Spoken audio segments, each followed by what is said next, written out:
نبی علیه الصلاة والسلام د ډېر زره لښکر تیار کو د مسلمانانو. داسې لښکر چېرته مخکې نه دی تیار شوی، داسې لښکر مخکې د مسلمانانو چېرته نه دی تیار شوی. دا په اول ځل باندې د مسلمانانو دومره غټ لښکر تیار شو. خو دا موسم چې و دا سخته ګرمي وه، سخت ګرمۍ کې دا غذا راغلې ده. او بل ته د مدینې منورې باغونه چې و هغه هم پخ شوي وو، کجورې پخ شوي وي. نو نبی علیه الصلاة والسلام صحابه کرامو ته وفرمایل ویځئ چې غذا لزو. نو دلته کې منافقینو پروپیګنډه شروع کړه، وی دې ګرمۍ ته وګوره او د ده غذا له تلو ته وګوره. او روم کم ځای کې دی، دومره لرې تلو. نو منافقین خپل ملګرو ته وی په کلاره کښېنئ، ګرمي ده، لا تنفروا فی الحر، ګرمۍ کې مه وځئ، دا ګرمي ده، په دې ګرمۍ کې سفرونه نه کېږي. الله تبارک وتعالی آیت نازل کو، قل نار جهنم اشد حرا. د الله پاکه پیغمبره وویته اور د جهنم د دې غرمونو ډېر ګرم دی. تاسو وایئ ګرمي ده مه وځئ که نه، ووایه اور د جهنم ګوره ډېر زیات ګرم دی. نبی علیه الصلاة والسلام دلته کې لوی لښکر د مسلمانانو تیار شو، ډېر زره. نو د هغې دپاره د سورلوم د ضرورت و، د هغې دپاره د جنگ د سامان هم ضرورت و. نو نبی علیه الصلاة والسلام اعلان وکړو په دې غذا کې، وی یاره چنده راوړئ. کله چې نبی علیه الصلاة والسلام په مدینه منوره کې 9 کاله تیر کړو د هجرت نه پس، او په دې کې نبی علیه الصلاة والسلام ډېرې غذاګانې وکړې. اخر تر دې پورې چې هغه لوی ښار، هغه مبارک ښار مکه مکرمه هغه هم فتح شوله. په دغې نخم کال د زبرګې میاشت وه، هرقل بادشاه ته دا خبر ورسېدو چې د مسلمانانو کم پیغمبر دی هغه وفات شوی دی، او خلک بالکل وږې تږې ناست دی، قات سالفې ده. نو تا ته دا ډېره ښه موقع ده چې په دوی باندې حمله وکړي، په مدینه منوره حمله وکړي، د مسلمانانو حکومت ختم کړي. ځکه دغې زمانه کې د روم حکومت چې و دې به ځان ته صفر طاقت ویلو. لویه بادشاهي په دغې زمانه کې هغه د روم بادشاهي وه. نو هرقل بادشاه دا نه غوښتل چې په دنیا کې د زما د مقابلې یو بل بادشاهي موجود وي. نو هرقل بادشاه دا وغوښتل چې په مدینه منوره باندې حمله وکړي او د مسلمانانو دا کم حکومت چې را روان دی دا ختم کړي. نو چې کله دی خبر شو چې د مسلمانانو پیغمبر وفات شوی او دا ورته یو دروغ خبر رسېدلی و، نو ده ویره دا موقع ده د حملې کولو. ځکه په زړه کې د ده دا و چې دا پیغمبر چې دا رښتینی پیغمبر دی. دته یو ځل نبی علیه الصلاة والسلام د اسلام د دعوت لپاره خط لیږلی و. دله چې هغه خط ورسېدو، په دغه زمانه کې ابو سفیان رضی الله تعالی عنه مسلمان شوی. دی د مکې نه تللی و دغلته تجارت له. نو ده د ابو سفیان راوغوښتو د نبی علیه الصلاة والسلام متعلق یې څه تپوسونه وکړه، ابو سفیان ورله جوابونه ورکړو. نو دی هرقل بادشاه خپل قوم ته وویل وی دغه سړی چې دی دا رښتینی پیغمبر دی، دا رښتینی پیغمبر دی. او داسې دی په خپل تخت باندې ناستو، وی زه چې په کمزۍ باندې ناست یم او په کمزۍ زما دا خپې پرتې دي، یوه زمانه را روانه ده چې دلته به د هغه قدمونه را رسي، دا ځای به م هغوی فتحه کوي. او دا خبره وکړه وی کاش چې زه د ده په خوا کې ما به د ده خپې انځلې وي. دا خبره وکړه او بیا خپل قوم ته دعوت ورکړو، وی که د دنیا او د آخرت کامیابي غواړئ نو راځئ چې په دغې پیغمبر باندې ایمان راوړو. نو چې دا خبره وکړه خلکو یو انقلاب شروع کړو، غوغا شروع کړه. ښه ته د پیم ایمان راوړي. نو دی ویریدو نو خلکو ته ویل وی ما خو اسې ټوکې کولې تاسو مې کتئ چې تاسو په خپل دین کې څومره مضبوط یې. بدبخته بادشاهي غوره کړه او دین اسلام یې پرېښودو. نبی علیه الصلاة والسلام ته چې خبر راورسېدو نو نبی علیه الصلاة والسلام وفرمایل وی دنیا او د دنیا بادشاهي غوره کړه او آخرت یې پرېښود. کو چېرته د ایمان راوړی وی د ده د وجې نه به په روم کې ډېر خلک مسلمانان شوي وو ځکه بادشاه و. خو ده وی چې بادشاهي مې د لاسه ځي نو د خپل ایمان نه بیا واپس شو. نو ښه ورته پته وه چې دا رښتینی پیغمبر دی خو چې کله خبر شو چې هغه وفات شوی دی نو دوی اوس موکه ده ځکه د هغه په ژوندانه باندې د هغه سره مقابله ممکنه نه وه. دوی ځای چې اوس پې حمله وکړو. 40,000 لښکرې د رومیانو تیار کړو 40,000 او د نبی علیه الصلاة والسلام مقابلې له روان شو په مدینه منوره باندې د حملې کولو دپاره. دلته نبی علیه الصلاة والسلام ته خبر راورسېد د الله پاکه پیغمبره د روم چې کوم بادشاه د هرقل هغه په مدینه منوره باندې د حملې کولو اراده کړې ده. نبی علیه الصلاة والسلام صحابه کرام راټول کړو وی دا خو ډېره زیاته بېخوندتیا ده چې هغه د روم نه را روان شو په مدینه منوره باندې حمله وکړي. زه چې موږ ورله مخکې لاړ شو موږ ورله مخکې ځو ځکه دا خو بېخوندتیا ده چې هغه راورسي او په موږ باندې حمله وکړي. نبی علیه الصلاة والسلام د 10,000 لښکر تیار کړو د مسلمانانو.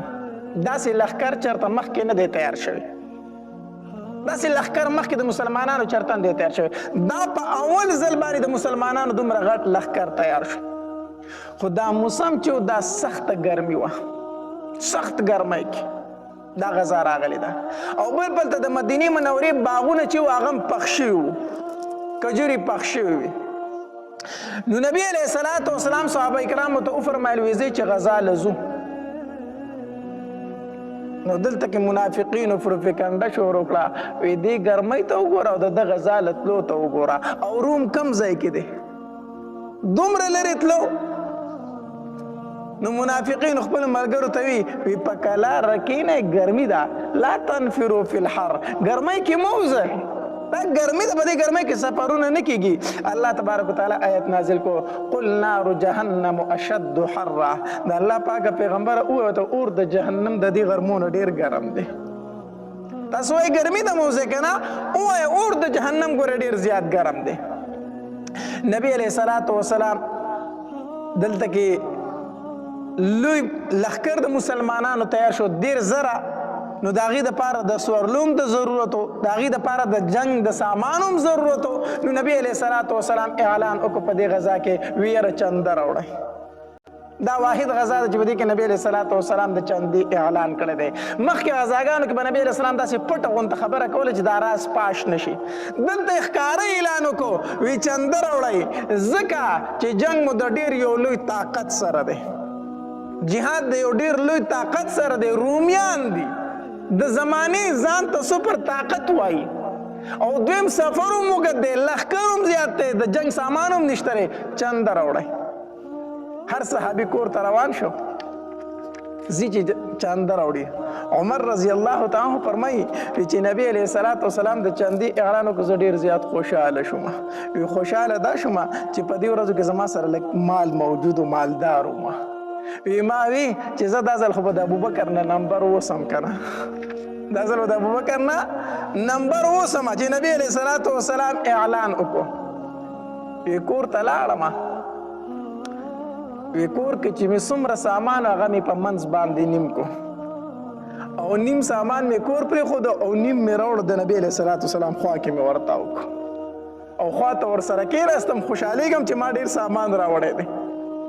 وی ابوبکر رضی الله تعالی عنه هم څه سامان راغستی دی راوړو د نبی علیه الصلاة والسلام خوا ته یې کېښود په چنده کې هغه ورته کېناست. زه د ابوبکر سامان ته ګورم خپل ته ګورم خوشحالېږم چې زه دا ځل مې د ابوبکر نه وګټله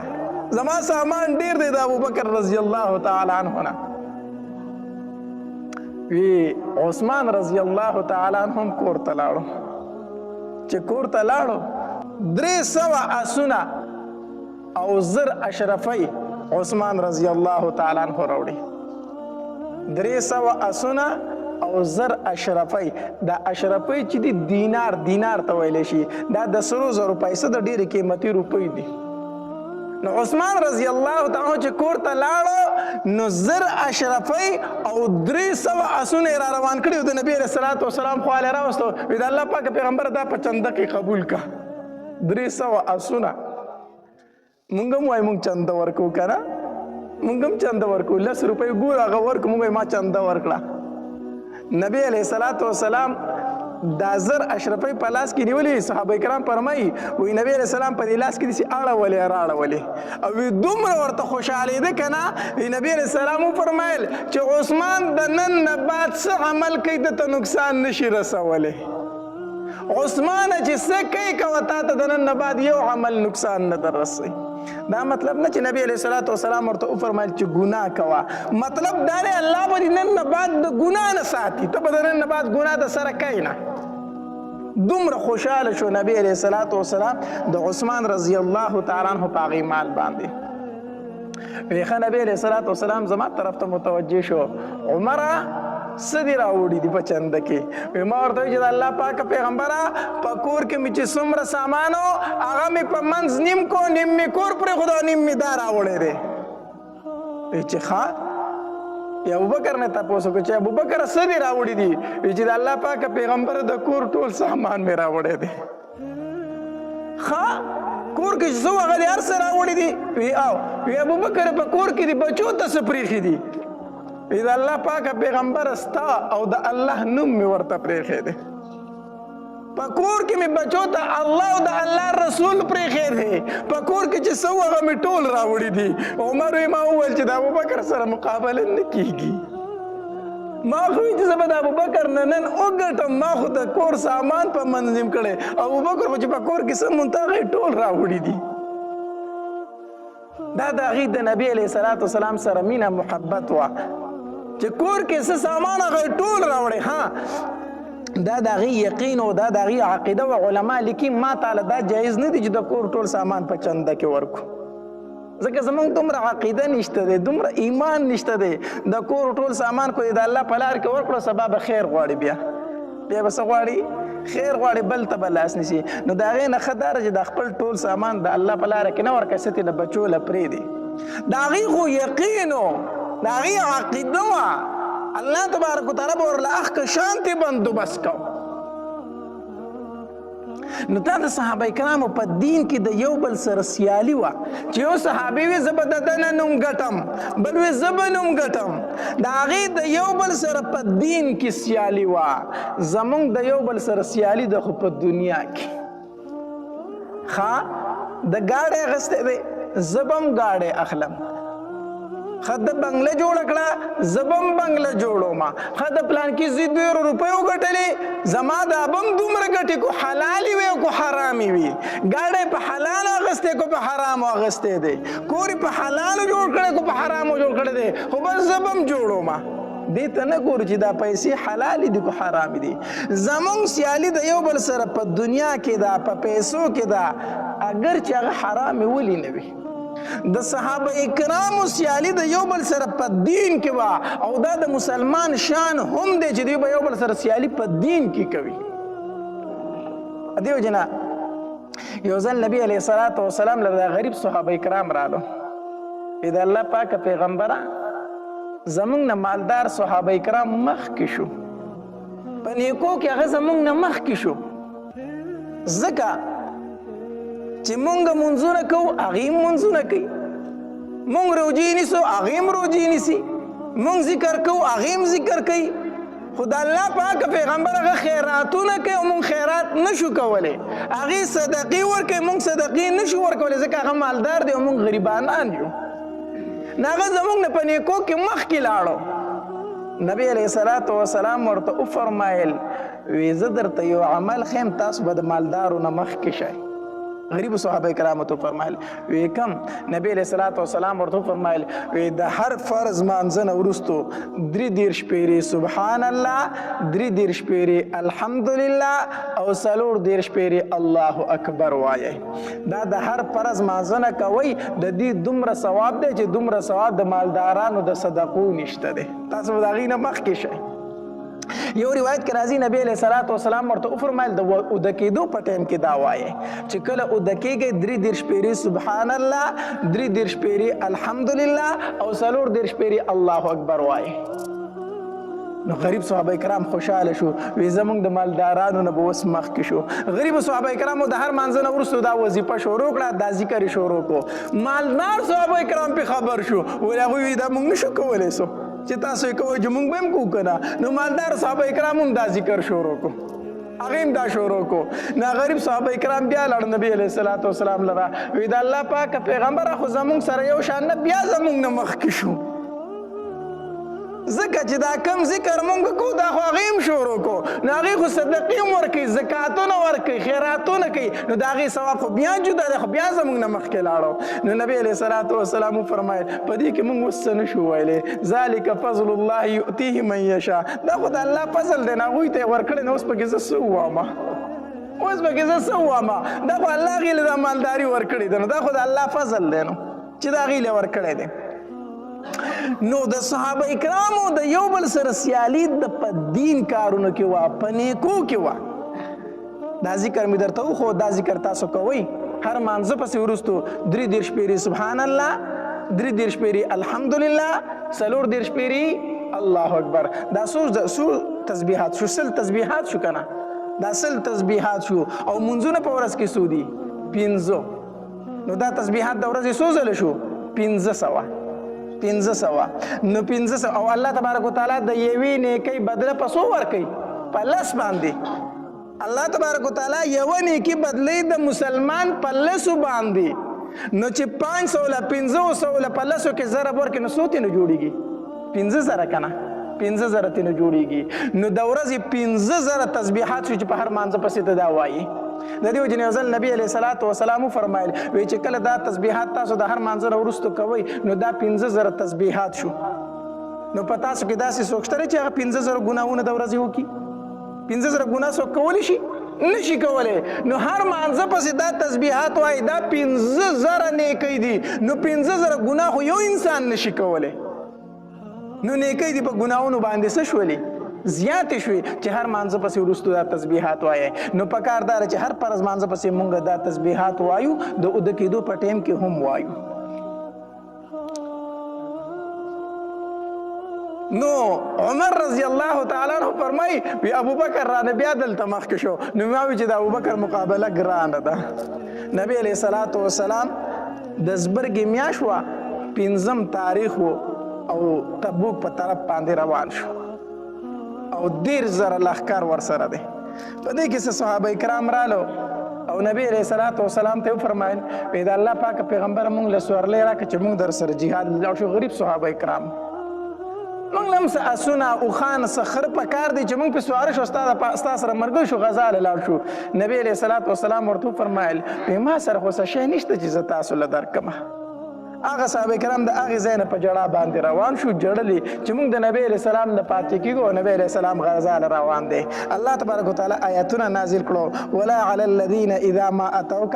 لتحملهم قلت لا اجد ما احملکم علیه تولوا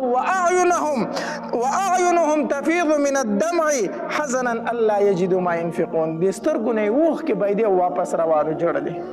چې موږ نبی علیه الصلوۃ والسلام نه د غزا نه پاتې کېږو ټول مسلمانان غزا له لاړو مدینه منوره کې صرف یا څوک پاتې شو ضعیفان بوډاګان پاتې شو یا معذوره پاتې شو یا ښځې پاتې شوې یا منافقین پاتې شو یا د غریب صحابه کرام پاتې شو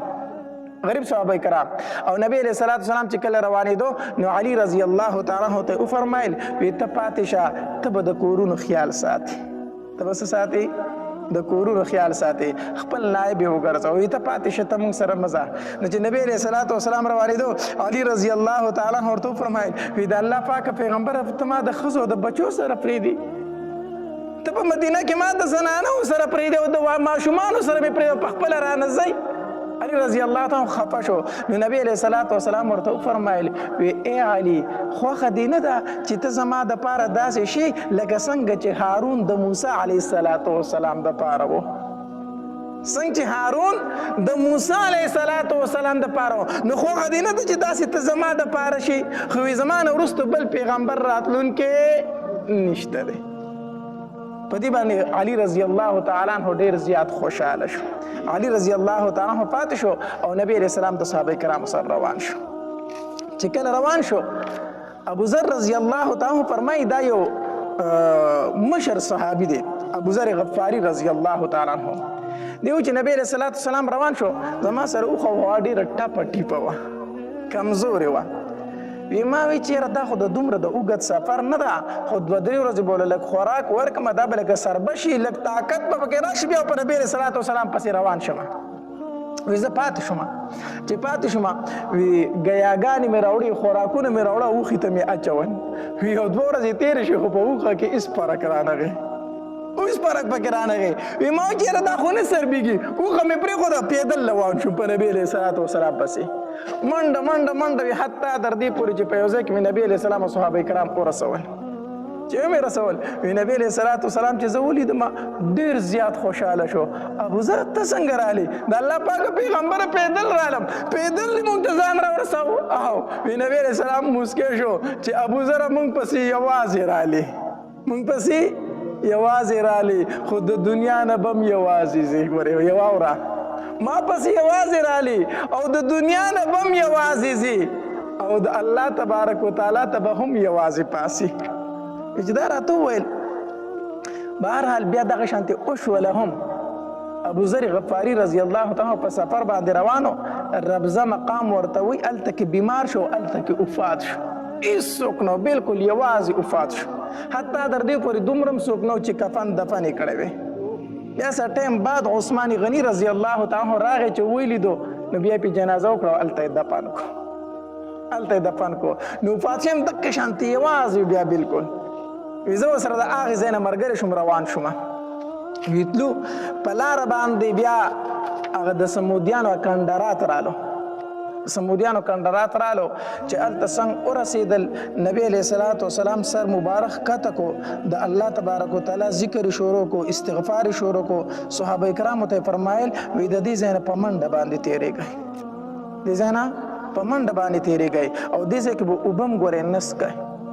دا وفرمایل نبی علیه صلات وسلام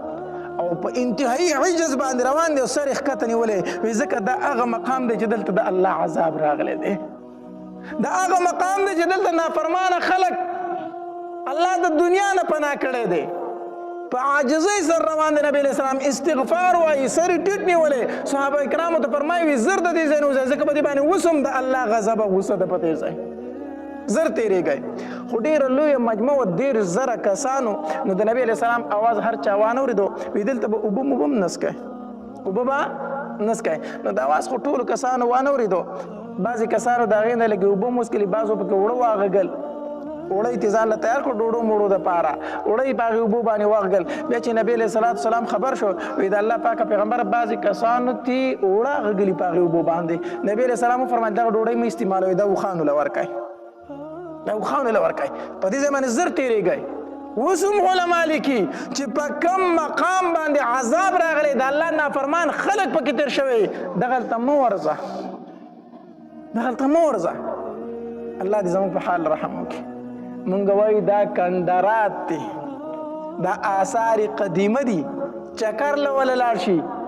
هلته کې د الله نافرمانۍ کوي.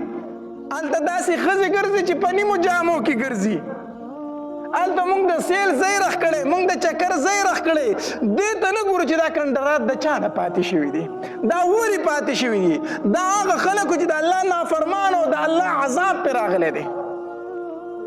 هلته کې لاړ شه د الله نه ویریږه عبرت حاصل کا. دا نافرمان خلکو الله ته مخ د ځمکې وزګار کړی دی. استغفار ووایه الله ته په جړا شه په دغې ځای کې موږ ته د سیل او د چکر ځای رخ کړی. داسې ده که نه ده بلکې حکومت پې ټیکس مقرر کړی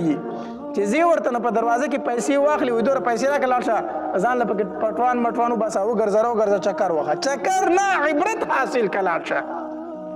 دا د عبرت حاصلولو ځای دی نو داسې ځای ته به چکر وله نه ځي کو ځي نو عبرت له ورشه په منډه ترې وځه بیا ایسارېږه پکې نو د سمودیانو په هغې ځایونو باندې نبي علیه الصلاة وسلام ورغی چې لږ مخکې لاړو صحابه کرام ورته وفرمایل وی د الله پاکه پیغمبره تږي شوي یو څاروي هم تږي شوي دي اوبه نشته د څه وکړو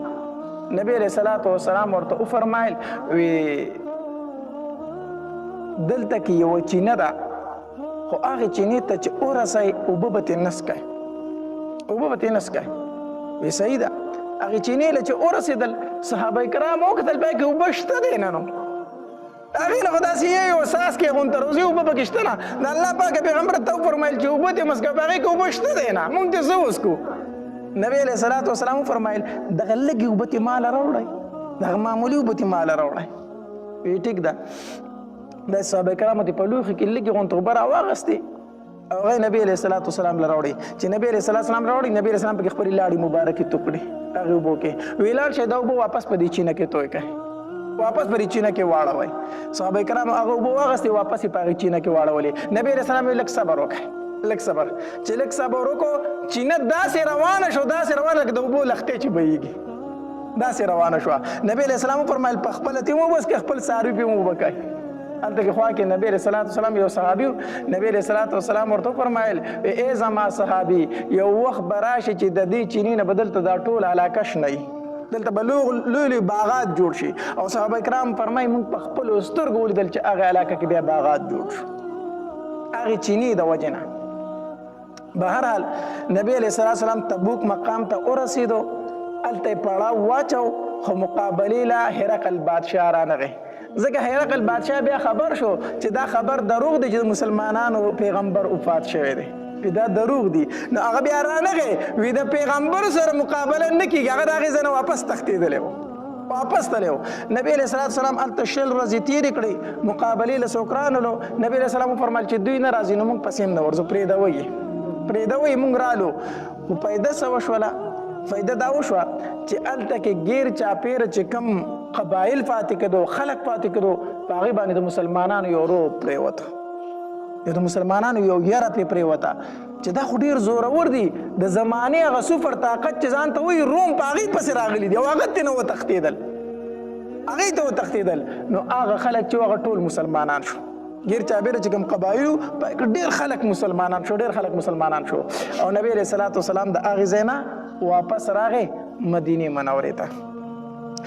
چې کله نبی علیه الصلاة وسلام ته که نه نو د نبی علیه الصلاة وسلام سره تمام مخلصین مؤمنان تلي وو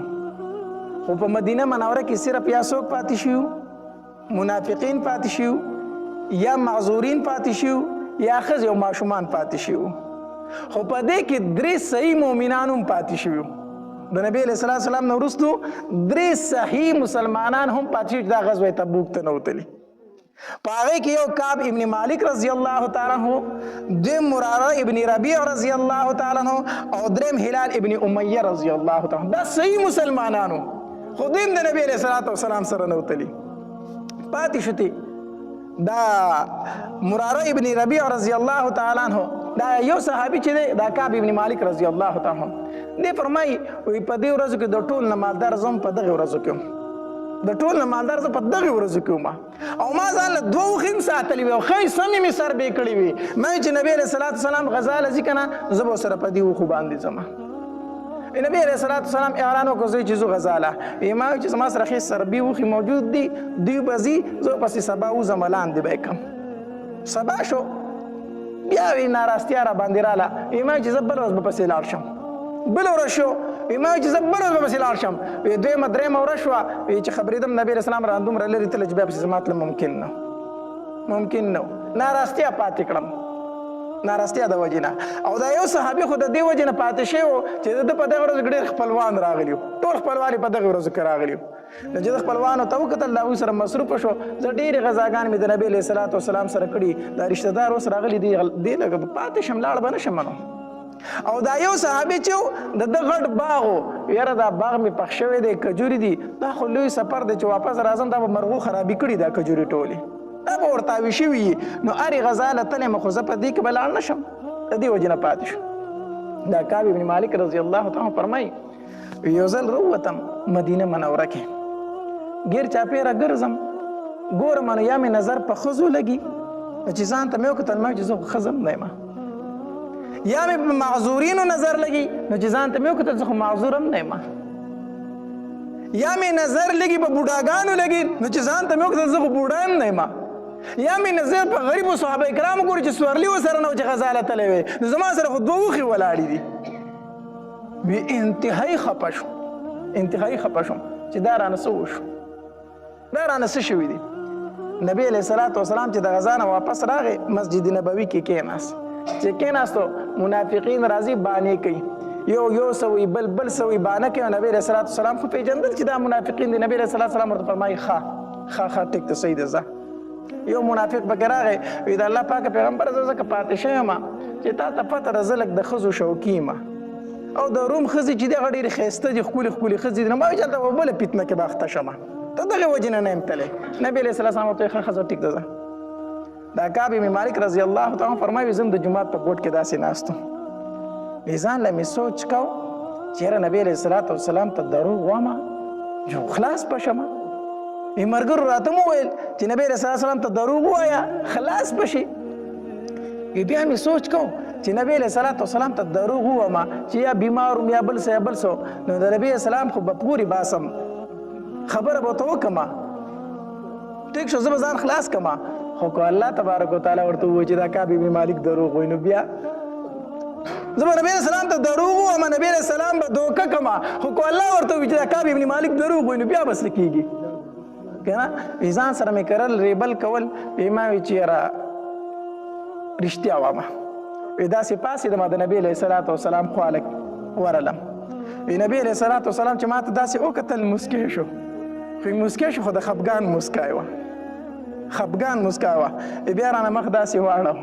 ما ورته وایي چې د الله پاکه پیغمبره زما د الله په ذات باندې قسم زه رښتینی مسلمان یم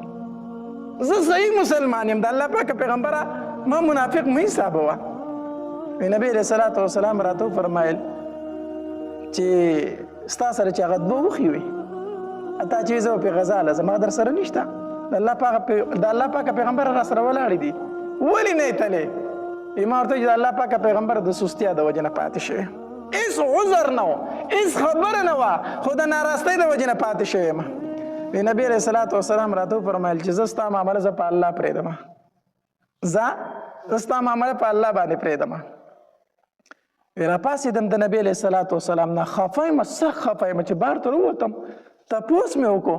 چې زما په شانتې کار د بل چا سره هم شوی دی صحابه کرامو راته وفرمایل چې او ستا دوه ملګري نور هم شته هلال ابن امیه او مراره ابن ربیع هم ستا په شان دي هغې ماسې پاتې شوي دي زړه ته مې لږه تسلي راله ما چې زه خو ډېر زیات کمزور یم خو بدري صحابه کرام دي اخو بدري صحابه کرام دي خیر دی کو زه کمزور یم زړه ته مې لږه تسلي راله وروتم بار ته نبی علیه ورځ چې تېرې شوې نبی علیه الصلاة وسلام وفرمایل چې د دې دریو صحابه کرامو سره به څوک خبرې نه کوئ هېڅوک په سره خبرې نه کوئ سلام به پې نه اچوئ او که سلام یې در باندې واچو جواب به ولم نه ورکوئ جومات ته رالمه په نبی علیه الصلاة وسلام مې سلام ور واچو نبی علیه السلام جواب رانه کړو صحابه کرامو راله جواب رانه کړو داسې کېناستم نبی علیه الصلاة وسلام ته داسې وګورم نو نبی علیه السلام رانه مخ واړی نبی علیه السلام رانه مخ واړی چې بیا زه داسې کېنم نو چې زما بل طرف ته خیال شي نو دا نبی علیه السلام ما ته ګوري زه یې پر سترګو کې ساتم نو چې زه اخوا ګورم ما ته نبی علیه السلام ګوري خو چې زه نبی علیه السلام ته مخ واړم نو نبی علیه السلام زما نه مخ واړی په مانځه باندې ودرېدم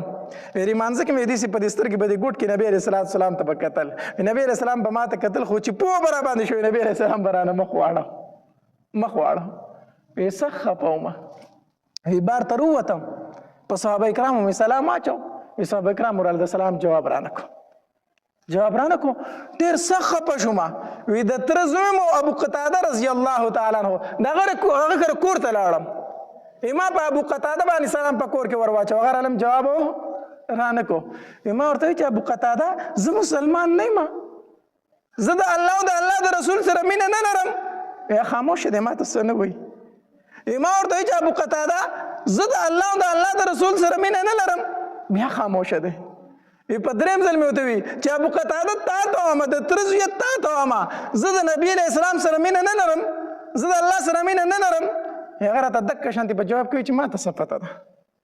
چې ته د الله د الله رسول سره مینه لري او که نه لري او چې دا خبره مې واورېده که نه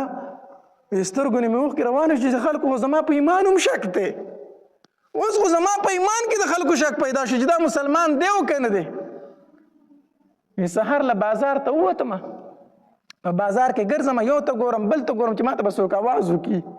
خو زما سره کم سړی راته ګوري نظر رانه اړوي ځکه نبي علیه السلام حکم کړی که چې خبرې ورسره مه کوئ بازار کې روان یم وی هلته کې یو عیسایي و تجارت له راغلی و د نجران عیسایي وی هغه اواز وکړو داسې چا نه یې تپوس وکړو چې کعب ابن مالک څوک دی وی ورته ورته اشاره وکړه دا پورې چې روان دی دا کعب ابن مالک دی ما له خوا راغی په لاس کې راله داسې یو خط راکوي ما ته چې دا څه دي وی چې دا د شام د بادشاه خط دی تا ته یې رالیږلی دی ما چې د شام بادشاه ما ته خط څه دي پکې وی چې کور ته لاړم خط مې کولو کو هغه راته خط رالیږلی و په خط کې دا لیکلي و چې ای کعب ابن مالکه زه خبر شوی وم چې ستاسو پیغمبر په تاسو ډېر ظلمونه کوي او ستا سره ډېر زیاتې راغستی دی راشه عیشه زموږ دروازې تا ته کولو دي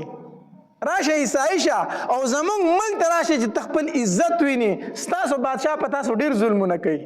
چې خط مې ولیدو هغه مې څیرې کړو ورته مې ور واچو او په چغو چغو مې وجړل چې الله زه دې حالت ته راورسېدم چې عیسایانو زما نه تمه پیدا شوه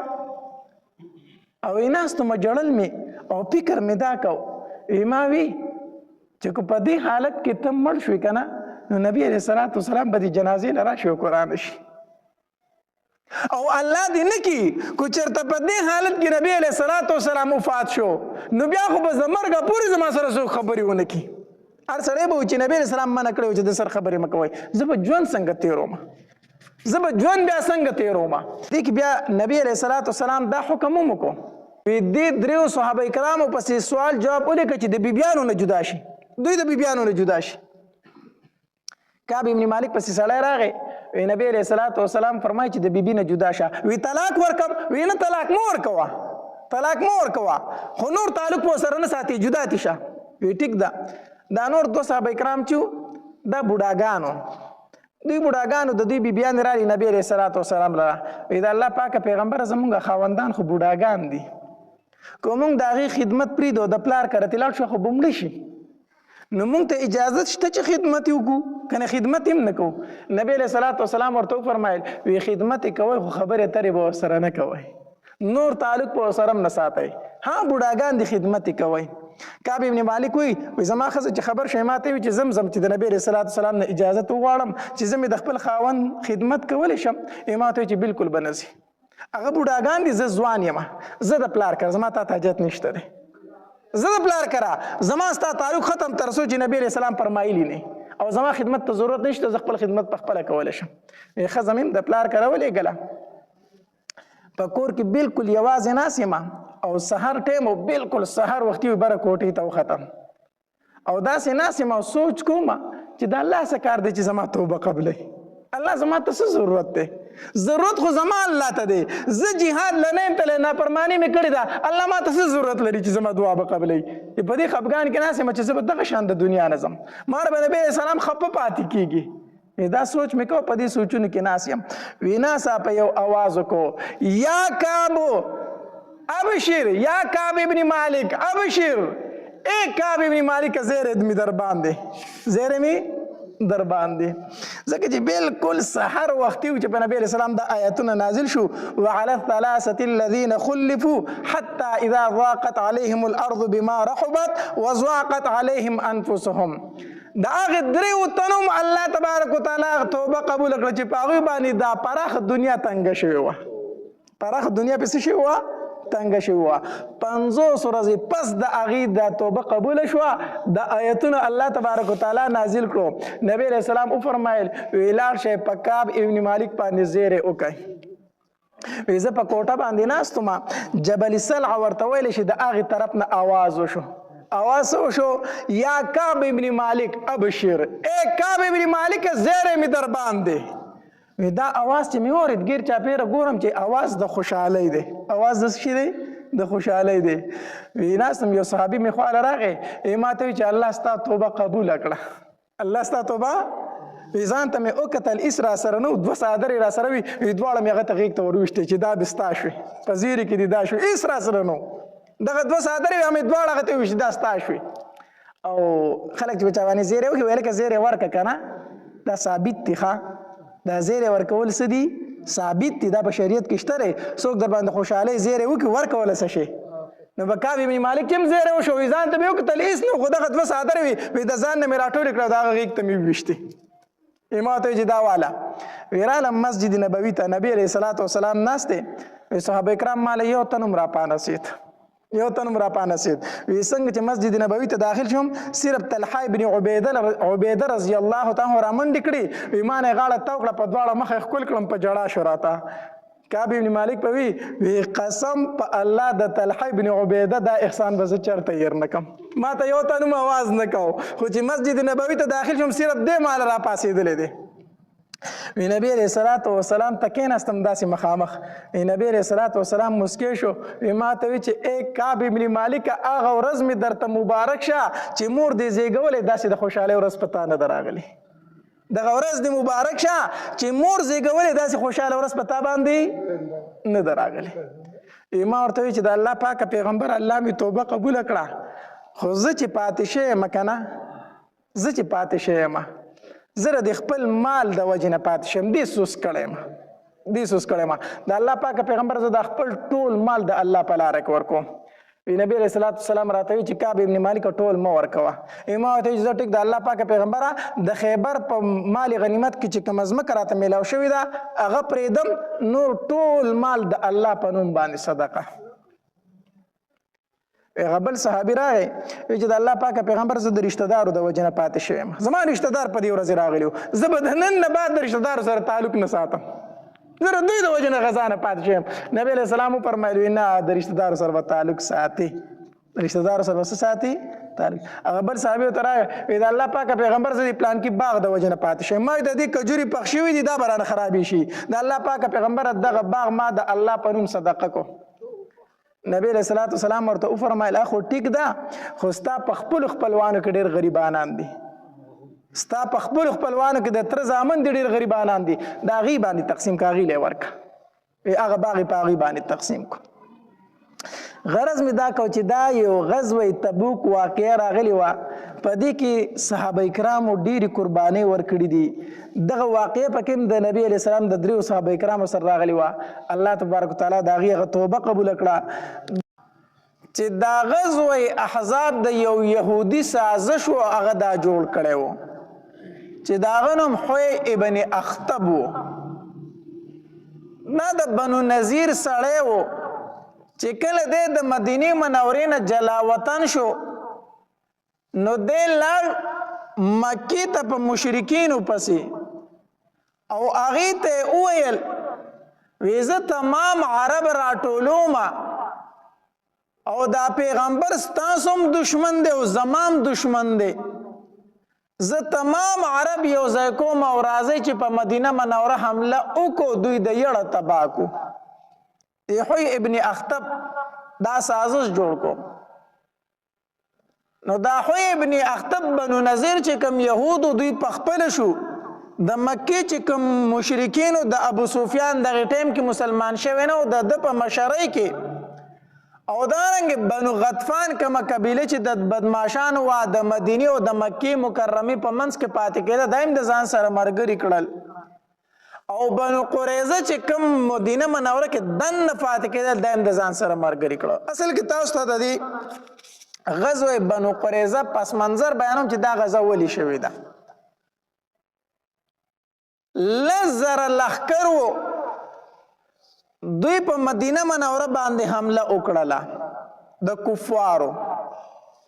7,000 لښکر دا د احد په مقام کې فاتح شو او 3,000 لښکر ورله مخې ته نو چې مخې ته ورالو نو هلته خندق و نو دوی وروستو سوال جواب وکړو راځئ ما ځکه چې مسلمانانو لار بنده کړي مدینې منورې ته تاسو مه راځئ دلته کې کفار ایثار شو بیا دا خوی ابن اخطب چې دا ابو سفیان ته ویلیو وی بنو قریظه چې کوم مدینه منوره کې زمونږ یهود پاتې کېږي هغه به در سره هم زه ملګري کومه دا بنو قریظه په مدینه منوره کې پاتې کېدل د دوی او د نبی علیه السلام په مابین کې د جنګ بندۍ معاهده شوې وه نبی علیه السلام ورته ویلي تاسو به موږ سره جنګ نه کوئ موږ به ستاسو سره جنګ نه کوو تاسو به زمون خلاف د چا سره نه ودرېږئ موږ به ستاسو خلاف د چا سره نه ودرېږو د مسلمانانو د بنو قریظه دا معاهده په خپل منځ کې شوې وه خو دا حوی ابن اخطب یهودي چې راغی دی لاړ په دې بنو قریظه پسې ځکه ابو سفیان ورته ووي وی تا خو وی چې د مدینې منورې یهود موږ سره ملګري دي نو کم دي ورشه اوسې راوله که نه نو دا حوی ابن اخطب ورغی د بنو قریظه پسې ته د بنو قریظه چې کم سردار و کعب ابن اسد هغه چې د حوی ابن اخطب ولیدو دروازه د کالا بند کړه نو د حوی ابن اخطب ورته دروازه کولو که ماته تا سره مې سوال جواب دی نو هغه ورته د دنې نه وي ته به ماته څه وایې خو ته به ماته وایي چې د مسلمانانو سره جنګ وکړه او زه د مسلمانانو سره جنګ ځکه نشم کولی چې زمونږ او د هغې په مابین کې د جنګ بندۍ معاهده شوې ده زه د هغې سره جنګ نشم کولی بهرحال دی ورته ډېر لګیا وي دا دروازه خو کوله وکړه چې دروازه یې ورته کوله وکړه نو د حوی ابن اخطب د کعب ابن اسد ته ووي ما تمام عرب راجمع کړي 10,000 لښکر مې راوستی دی زه دا پیغمبر او دا لږ غونته مسلمانان ختموم تاسو را سره مرګتیاو کې مسلمانان اسې ختمیږي نو ستاسو به پکې مې څه وشي کو تاسو را سره ملګري نه شئ په سپینه ډاګه به پاتې شي مسلمانان زه اسې ختمومه نو دا کعب ابن اسد په خبرو کې راوستو یو ده ورته وایي ټیک ده زه دې ملګری یم زه دې ملګری یم د نبي علیه السلام سره چې کومه د جنګ بندۍ معاهده کړې وه هغه یې څه کړه پرېکړه ماته کړه نبی علیہ السلام یو 3 صحابه پسې ولېږل وی تاسو معلومات وکړئ چې دا خبره ټیک ده بنو قریظه رښتیا معاهده ماته کړې خو هسې یو خبر چلیږي 3 صحابه کرام لاړو د کعب ابن اسد سره میلو شو د بنو قریظه چې کم سردار و ګړه بړه وشوه سلام کلام وشو کعب ابن اسد ورته ویل که څنګه راغلی یې هغې ورته موږ خو داسې راغلي یو چې ستا د نبي علیه السلام سره د جنګ بندۍ معاهده ده نو مونږ خبر شوي چې هغه معاهده تا ماته کړې ده نو دا کعب ابن اسد ورته وایي د څه شي معاهده زما ستاسو سره د څه شي معاهده ده زه خبر هم نه یم د معاهدې نه زما د مخکې نه هم دشمنان وایي اوس مې هم دشمنان یې او زه بر سره جنګېږم ما ستاسو سره کله معاهدې کړي دي د معاهدې نه بلکل منکر شو چې منکر شو صحابه کرام ډېر زیات خفه شو راله واپس نبی علیه السلام لره په اشاره کې فوق نبی علیه السلام ځکه چې کوم معاهده ماته کړي ماته به ښکاره خبره نه کوئ ما به په اشاره پوه کړئ ځکه چې صحابه کرام خفه نه شي ځکه چې دلته کې 10,000 لښکر د بار راغلی دی او دلته مدینه منوره کې راباندې دوی دشمنان شي دوی راباندې هم حمله وکړي نو صحابه کرام بو چې موږ خو ګیر شو نبی علیه السلام ښکاره به اظهار نه کوئ هغې چې راله داسې غونته اشاره یې ورکړه چې نبی علیه السلام پوه شو چې او هغوی معاهده څه کړې ده ماته کړې نبی علیه السلام ډېر سخت خفه شو بهرحال هغه ټول تفصیل درته ما ذکر کړی مخکې خو دا درته د بنو قریظه چې کومه غزا وه د هغې پس منظر مې درته ذکر کوو چې دا غزا د بنو قریظه سره ولې شوې ده دوی د نبی علیه السلام سره غدر او خیانت کړی دی د دوی سره ځکه دا غزا شوې وه چې کله غزوه خندق ختم شو نبی علیه السلام سحر ټیم و د خپلو صحابه کرامو سره روان شو مدینې منورې ته واپس لاړو چې کله واپس لاړو داسې ماسپښین ټیم و نبی علیه السلام له جبریل علیه السلام راغی او جبریل علیه السلام اسلحه اچولې ده وی د الله پاکه پیغمبره تا او ستا صحابه کرامو اسلحې کېښودې نبی علیہ الصلوۃ والسلام ورته وفرمایل وی او مون خو اسلحه کې خودله نو ما او زما پرشتو خو اسلحه نه دی خي تاسو اسلحه کې خو د ما او زما پرشتو اسلحه لا نه دی خي زمونږ چې کوم ملګری پرشتي دي نبی علیہ الصلوۃ والسلام ورته وفرمایل وی ولي سکول غواړي جبرئیل علیہ الصلوۃ والسلام ورته وفرمایل په بنو قریظه باندې حمله کول دي په بنو قریظه باندې څه کول دي حمله کول دي نبی علیہ الصلوۃ والسلام ورته وفرمایل جبرئیل زما صحابه کرام ستړي دي زما صحابه کرام ستړي دي اوس د جنگرالو سارو جبرئیل علیہ الصلوۃ والسلام ورته وفرمایل هغه زما کار دی هغه زما کار دی تری ملګری تیار کا بنو قریظه ته ځان را رسوي او زه در نمخ کې لاړم جبرئیل علیہ الصلوۃ والسلام ورته فرمایل زه در نمخ کې لاړم انس رضی الله تعالی عنہ فرمایي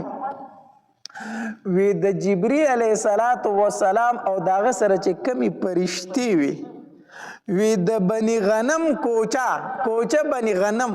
دا یو علاقه ده وی داغه ګرد غبار هغه دوړي وسم ماته یاد دي د سترګو مخ کې مې دي چې مونږ کتل چې هغه میدان د دوړو ډک شو سخکارېدل خو جبرئیل السلام چې کله نبی علیہ الصلوۃ والسلام ته وفرمایل وی زه بنو قریظه ته ورلم او تاسو را پسې راځئ وی مونږ هغه میدان ته کتل چې کوچه بنی غنم د دوړو ډک شوه دا پرشتي لاړې هغه اسونه چې کوم هغه د خوري داسې اوچته کړي په بارا وی نبی علیہ الصلوۃ والسلام او فرمایل خپل صحابه کرامو ته ماسپخین نه بعد ټیمو نبی علیہ الصلوۃ والسلام ورته فرمایل وی یو تن به منځ د مازیګر نه کوي مگر بنو قریظه کې د مازیګر منځ به نه کوي مگر چرته بنو قریظه کې به د مازیګر منځ کو او نبی علیہ الصلوۃ والسلام علی رضی الله تعالی عنہ جنډه ورکړه علی دا تواله او ورځه په بنو قریظه باندې حمله ده صحابه کرام روان دي اوس په لاره کې د مازیګر د مانځه ټیم شو چې د مازیګر د مانځه ټیم شو په دې کې د صحابه کرام خپل منځ کې اختلاف راغی بعض وی د مازیګر منځ کو ټیم رانه تیریږي او بعض صحابه کرام ویل وی نه نبی علیہ الصلوۃ والسلام فرمایل چې د مازیګر منځ به کوم ځای کوي په بنو قریظه کې کوس قضا کېږي کو نه قضا کېږي موږ په بنو قریظه ته ځان رسو هغه نور صحابه کرامو ته فرمایل وی د نبی علیہ السلام مطلب دا چې زر ځان رسوي دا مطلب نه چې تاسو مونږ قضا کوي خو مقصد دا چې الته کې زر ځان رسوي به هر حال صحابه کرام دوړل شي یو ډله داسې وا چې هغه مونږ د مازیګر اونکو وی نبی علیہ الصلوۃ والسلام مونږ ته ویل دي چې د مازیګر مونږ باندې کوي مگر کم ځکه بنو قریظه کې وی کو د مازیګر منځ قضا کېږي قضا دي شو موږ بنو قریظه ته ځان رسو بل ډلې وی نه د نبی علیہ السلام مطلب دا چې تاسو په منډه ځای ته زر ځان رسوي موږ خو د مازیګر منځ کو نه هغه د مازیګر منځ په لاره کې وکړو بیا روان شو هلته کې نبی علیہ الصلوۃ والسلام چې بیا په خپل ورسېدو دا واقعه ته ذکر شو وی د الله پاک پیغمبر بعضی صحابه کرام منځ د مازیګر نه دی کړی او بعضو کړی دی نبی علیہ الصلوۃ والسلام د هیچا نه خپه نه شو دواړو ته تاسو ښه کړي دي ځکه چې دواړو د نبی علیہ الصلوۃ والسلام د حکم تعمیل کړی دی دواړو د نبی علیہ الصلوۃ والسلام حکم منلی دی خو یوې ډلې د حدیث په ظاهر باندې عمل وکړو ځکه نبی علیہ السلام فرمایي چې مازیګر منځ به نه کوئ مګر بنو قریظه کې بس هغې د حدیث ظاهري الفاظو ته وکتل منځ یې ونه کړو چېرته یې ځان ورسو بنو قریظه ته او دې بلې ډلې اجتهاد وکړو وی د نبی علیہ السلام مطلب دا دی چې زر ځان رسوئ نو مازیګر منځ به وکړو بیا به ځان رسو هغې اجتهاد وکړو نبی علیہ السلام دواړو ته وفرمایل ښه خو کړي دي د یوې ډلې نه خفه نه شو حافظ ابن قیم رحمه الله فرمایي وی د دوو ډلو کې یوې ډلې 2 ثوابونه حاصل کړو د یوې ډلې 1 ثواب حاصل کړو ابن قیم رحمه الله فرمایي وی د دوو ډلو کې یوې ډلې 2 ثواب حاصل کړو او د بلې ډلې 1 ثواب حاصل کړو څنګه وی کومې ډلې چې د حدیث په ظاهر عمل وکړو چې موږ په لاره مونځ نه کوو بلکې چېرته به ځان رسو بنو قریظه ته ځان رسو هغې خو 1 ثواب ورته میلو شو چې د نبی علیہ الصلوۃ والسلام د حکم تابعداري وکړه دکه ثواب ورته میلو شو او د بلې ډلې ته 2 ثواب میلو شو څنګه یو د هغې منځ پابندي هم وکړه چې هغې ته صلات وسطا ویلی شوی دی صلات وسطا ورته ویل شوی دی چې په هغې کې حدیث مبارک کې راځي وایي د چا نه چې د مازدیګر مونځ قضا شو ته د اهل و عیال او هر څه د ده نه هلاک شو، هر څه د هلاک شو. د دې خو ډېر زیات احادیث مبارکو کې تاکید راغلی دی. نه هغې صلات وسطا د مازدیګر مونځ هم ادا کو، دا یو ثواب شو، او دویم د نبي علیه الصلاة وسلام د حکم یې ومنو چې ځان یې بنو قریظه ورته ورسوه. نو چا چې اجتهاد کړو هغې ته 2 ثوابه میلو شو، چا چې حدیث په ظاهري الفاظو عمل کړو هغې ته 1 ثواب میلو شو. حافظ ابن قیم رحمه الله فرمایي بهرحال نبی علیه الصلاة وسلام په خپله پسې وروستو ورسېدو. اول خو یې جنډه چاله ورکړې وه علي رضی الله تعالی عنه له. بیا د بنو قریظه چې کوم سردار و دا کعب ابن اسد هغه چې ولیدل چې مسلمانان رالو او نبی علیه الصلاة والسلام د هغې د قلاګانو نه محاصرت تا وکړه، ځکه چې څنګه مشرکین مکه واپس لاړل نو دوی په ځان پسې پته خو ورته ولګېده چې موږ خیانت کړی دی که نه، موږ خو د نبي علیه السلام سره دوکه کړې ده که نه، ځان خو ورته معلوم و. نو څنګه چې کفار د مدینې منورې نه واپس شو نو دوی په ځان پسې د کلاګانو دروازې بندې کړې چې اوس خو موږ مسلمانان پرېږدي نه، موږ خو سره خیانت کړی دی. نو چې مسلمانان یې ولیدل چې راورسېدل نو د دوی چې کوم سردار او کعب ابن اسد د خپل یهود راټول کړو، وی زه تاسو ته 3 خبرې کوم، په دې 3 کې یوه ومنئ نو بچ پشو. کومې 3 خبرې ورته وکړې؟ اول ورته دا خبره وکړه وی راځئ چې ټول په دې پیغمبر باندې ایمان راوړو. د یهودو چې کوم سردار کعب ابن اسد دوی راځئ چې ټول په دې پیغمبر باندې ایمان راوړو. وی ما تم پته ده او تاسو تم پته ده چې رښتینی پیغمبر دی. زمونږ په کتابونو کې د خبره ده، په تورات کې د ټول صفات موجود دي، نو رښتینی پیغمبر دی، راځئ چې ایمان پرې راوړو نو موږ به هم بچ شو، مالونه به هم بچ شي، ښځې به هم بچ شي، اولاد به هم بچ شي، راځئ چې په ده ایمان راوړو. یهودو ورته جواب ورکو وی موږ چېرته خپل دین پرېښودلو ته نه یو تیار، په دې پیغمبر خو موږ د سره ایمان نه راوړو. وی دا را سره نه منئ؟ وی نه. وی دویمه خبره درته کوم، وی بیا راځئ چې دویم کار وکړو. دویمه خبره دا ده چې راځئ تورې راوالو، خپلې ټولې ښځې او بچي مړه کړو. راځئ خپلې ښځې او بچي مړه کړو او بیا به میدان ته وځو، جنګ به د مسلمانانو سره کوو، دا یره به را سره نه چې زموږ شاته بچي دي او زموږ ښځې دي، دا به په خپل لاس وړومبی ووجنو، بیا به د مسلمانانو سره مقابله کوو. نو دا یره به نه چې شاته زموږ بچي دي او ښځې دي، نو ښه حمله به پرې وکړو، مسلمانان به ختم کړو، بیا زموږ دپاره ښځې ډېرې نورې ښځې به وکړو، نور بچي به پیدا شي. خو راځئ چې دا خپلې ښځې او بچي په خپله قتل کړو. نو یهودو ورته وایي زموږ د ښځو او د بچو څه ګناه ده، ولې هغې قتلو؟ بیا به د ژوند څه مزه چې موږ خپلې ښځې خپل بچي په خپله قتل کړو. وی دا هم نه کوو. وی بیا درېیمه خبره درته کوم. درېیمه خبره دا ده چې راځئ د خالف ورځ باندې او په دوی باندې حمله وکړو. وی ځکه دا پیغمبر او دا مسلمانان به بالکل بې فکرې زموږ نه، ځکه چې موږ د خالف ورځ جنگ نه کوو، زمونږ په دین کې زمونږ په شریعت کې د خالف ورځ جنگ منع دی، نو دوی به زمونږ نه بې فکره چې زه دوی په موږ حمله نه کوي، وی د خالف ورځ به موږ په دوی باندې حمله وکړو، دوی به بې فکره موږ به پرې حمله وکړو چې بس ختم به کړو. نو هغې نورو یهودو ورته وی کعب ابن اسد ډېره عجیبه خبره دې وکړه، وی تا ته پته نه ده چې زمونږ مشرانو د خالد د ورځې نافرماني کړې وه، په دې کې ګوستاخي کړې وه، الله ته شادوګان او خنزیران نه جوړ کړي، ته اوس بیا په موږ باندې هغه کار کوي. د خالد په ورځ موږ د الله نافرماني کړې وه، نو زموږ نه څه جوړ شو؟ د مشرانو نه الله شادوګان او خنزیران نه جوړ کړي، نو ته بیا په موږ باندې هغه ګناه کوي، دې ته هم نه یو تیار. بهرحال د کعب ابن اسد یوه خبره ونه منله، د خپل سردار خبره ونه منله.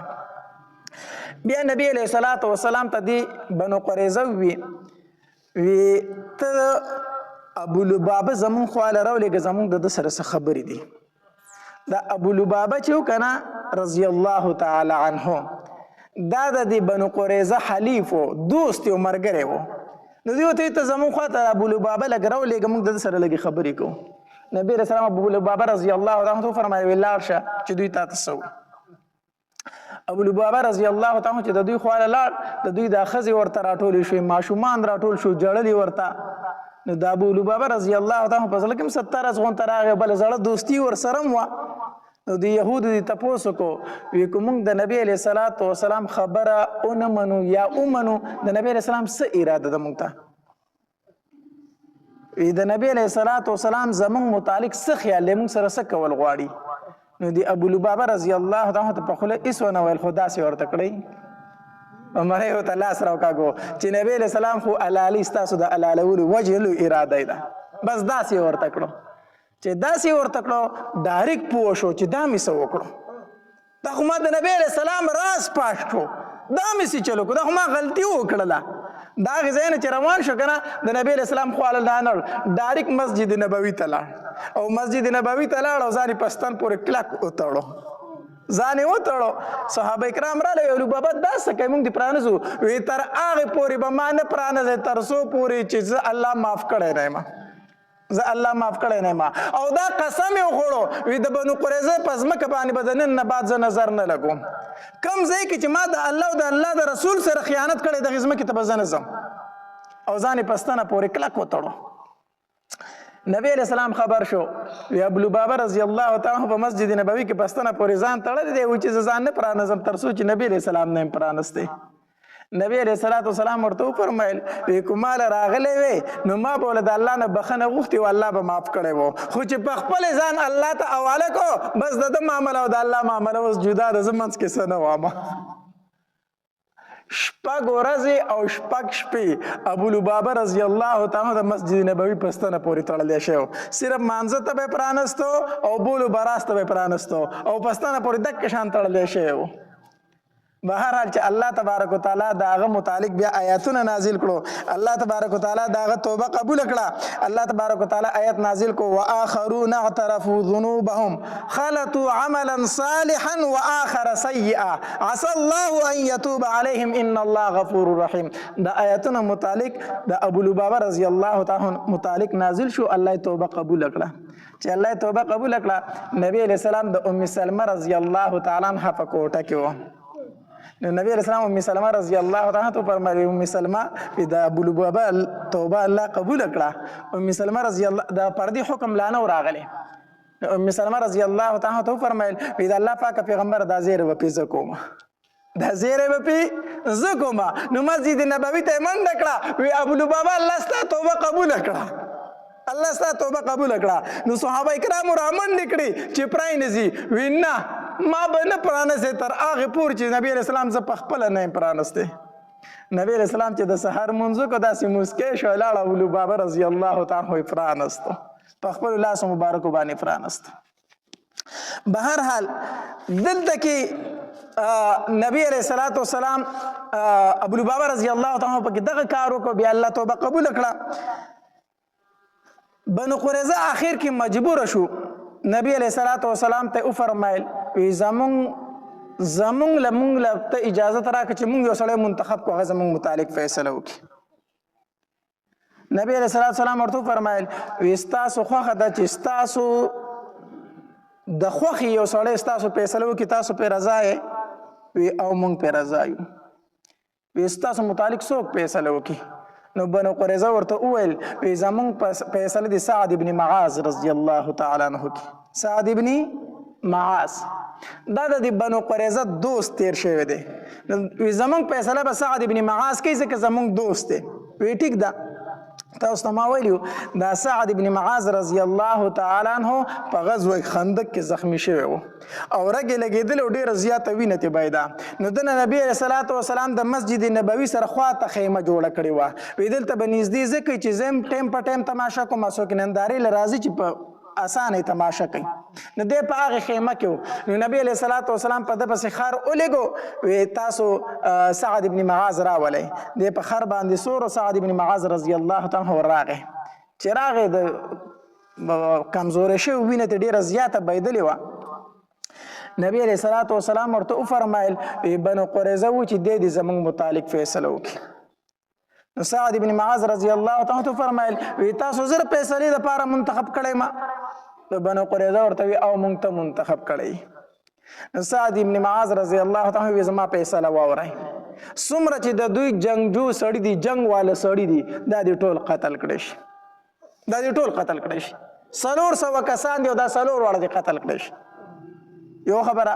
وی دویم دا دی چې مالونه دي د دوی مال غنیمت شي مال او جایداد د مال غنیمت شي او دریم دا دی چې بچي او ښځې دي وینځي او غلامان شي زما فیصله دا ده نبی علیه الصلاة والسلام ورته وفرمایل تاسو سعد ابن معاذ ځان منتخب کړو دا غا فیصله دا ده او نبی علیہ الصلوۃ والسلام ورته فرمایل وی اے سعدا تا چې کوم فیصله وکړه قسم په الله دا فیصله د الله هم ده دا فیصله د الله هم ده کوم فیصله چې تا وکړه او بیا سعد ابن معاذ رضی الله تعالی لاسونه اوچت کړو داسې اسمان ته وکتل وی الله ما خو ستانه دعا غوښتي وه چې الله کو د مشرکین مکه د نبی علیہ الصلوۃ والسلام سره نورې غزاګانې کنه نو ما شهید کوه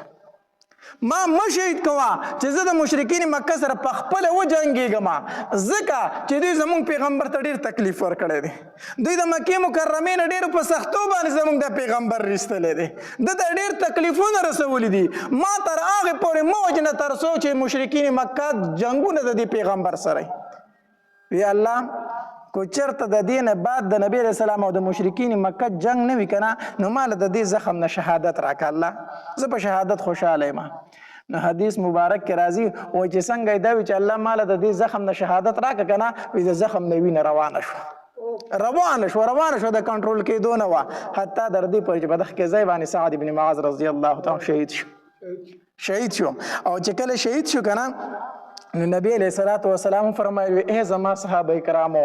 د سعد ابن معاذ په شهادت سره د الله عرش وړه کېدو د الله عرش وړه کېدو دا واحد صحابي دی دا صرف یو صحابي دی چې د متعلق نبی علیہ الصلوۃ والسلام دا فرمایلی دي وی د په شهادت سره د الله عرش وړه کېدو دا یو صحابي دی صرف د بل صحابي متعلق دا خبر اندر راغلی وی د په شهادت سره د الله عرش وړه کېدو او بل روایت کې راځي نبی علیہ الصلوۃ والسلام فرمایل وی الله تبارک وتعالی د اسمان دروازې کوله وکړي